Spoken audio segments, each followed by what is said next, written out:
Hi everybody, my name's David and I'm here today to talk to you a little bit about buying individual health insurance. First off, I want to give you a little bit of my background. I am a former financial advisor and uh, health and life and disability insurance agent. So I have some specialized knowledge on the subject. And also, I am a consumer who has bought individual health insurance before because I am a self employed entrepreneur. And I don't think I've had a group health plan for, longer than 3 or 4 months in my life. So, having said that, I just want to go into a couple of points that maybe you haven't heard before, and hopefully you'll find some helpful tips from this. And basically, I just want to vamp about um, what you really should be looking for when you look at a health insurance policy, because is not there are not many ways to save a ton of money on health expenses through insurance, but there are some ways to waste money through health insurance. And I say that because basically, let's be honest here. The insurance companies, just like any other company out there, they're in it to make money, and they're not in it to hand out anything. So, if you have a pre-existing condition, for example, or you're a smoker, or some kind of you have some kind of ongoing expense that the insurance company finds out about or knows about, then your premium's going to be higher. And if you're going into insurance trying to, especially a non-group plan, trying to save some money on, let's say prescription drugs for a pre-existing condition, or prosthetics, or something that they know they're going to have to pay for, you're just not going to get a very low premium. You're not, it's never going to make sense over the long run. They know that they're going to make money.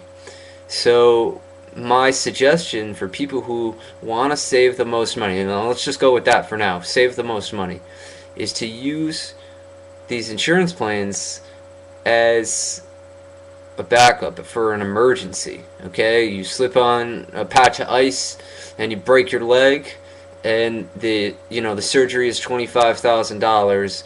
Boom, you have health insurance. Or you need to go to the hospital for some odd reason, or you need to call an ambulance, and you don't want to get stuck with a $500 ambulance bill. Great to have insurance for. Things that are not great to have insurance for are you know regularly scheduled checkups.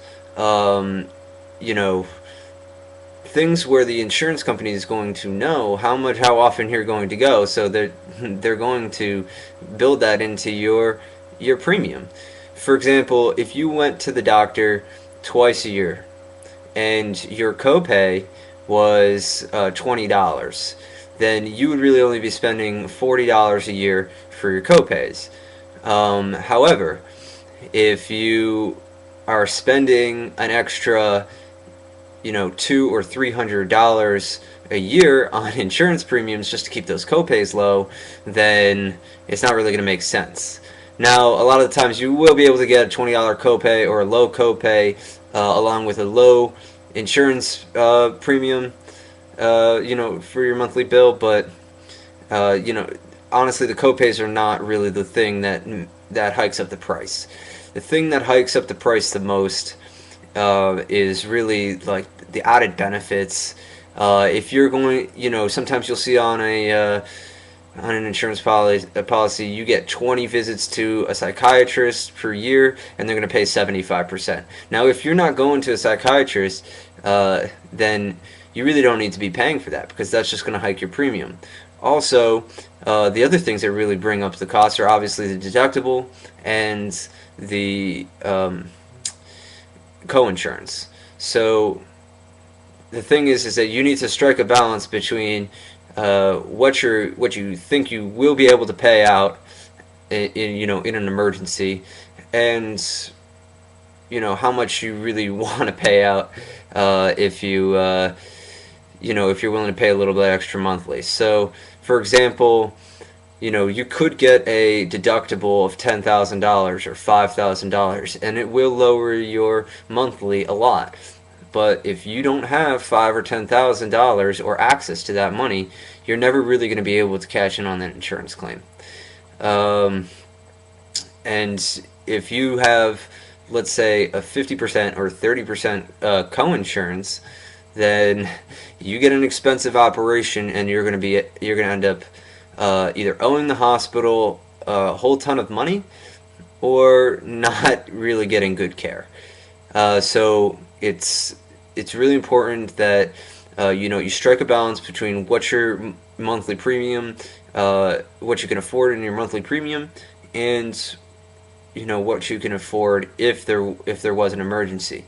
I personally like to find something with maybe $1,000 to anywhere from $1,000 to $3,000 deductible, because that's what's good for me. And usually I like to go with 0% co-insurance in case there's like big accident or something like that, or I have $100,000 surgery, or I need some kind of transplant. Then I'm not going to be paying for 30-20% of whatever the bill is. Now obviously that's going to raise my premium a little bit, but I don't need all the bells and whistles. I don't need maternity care, obviously. And if these are things that you need, then you need to build them into your policy, and you will have to pay higher premiums. And you will have to pay higher premiums if you're over a certain age, or the older you get, obviously it's more expensive. If you're a smoker, you're gonna have to pay a more expensive premium. If you have a pre-existing condition, you're gonna have to pay a more expensive premium. That's why it's really important, if you do have any of those factors, to get into a group health plan. You can get that through a number of different sources. If you went to university, you can check out if they had a group plan. If you join a number of different social groups, or I know that AARP, if you were in the military, you could probably get a group plan. There are ways to get group plans out there, and that takes the average of everybody's risk and pulls it together so that your rate will be lower. Now, if you're 21, very healthy, non-smoker, no pre-existing conditions, then it doesn't make sense to get a group plan if your work is not supplementing it at all. In that case, it almost makes sense to go outside of the group plan and check to see if you can get a lower rate, which is exactly what I did when I was working for a big company. They weren't actually subsidizing my insurance at all, so that it made sense for me to go outside of that group plan and get a lower rate. I ended up with something like $40 a month, and it was much better coverage. There was a PPO, so instead of having an HMO, I had more options of the doctors that I wanted to go to. Didn't need any referrals, and also you want to look at things like that. Is if you really want to go to the doctor that you want to go to, then a PPO is much better, because it'll give you much more flexibility. With a POS health plan, you actually have to go get a referral from your doctor. I find that to be a huge pain, and it's costly. Every time that you need a referral, you need to go to the doctor's office.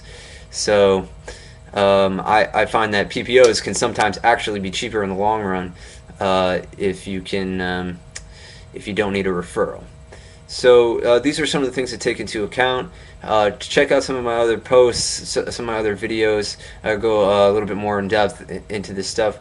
But health insurance can, especially if you're going individual, you're going for your family, or and it's outside of a group plan, out of work or something like that, can be really costly. I've seen plans for myself. I'm 25 years old. I'm in fairly good health. I'm a non-smoker. I've seen plans for myself, going up to $200-300 a month, and that is very costly. So,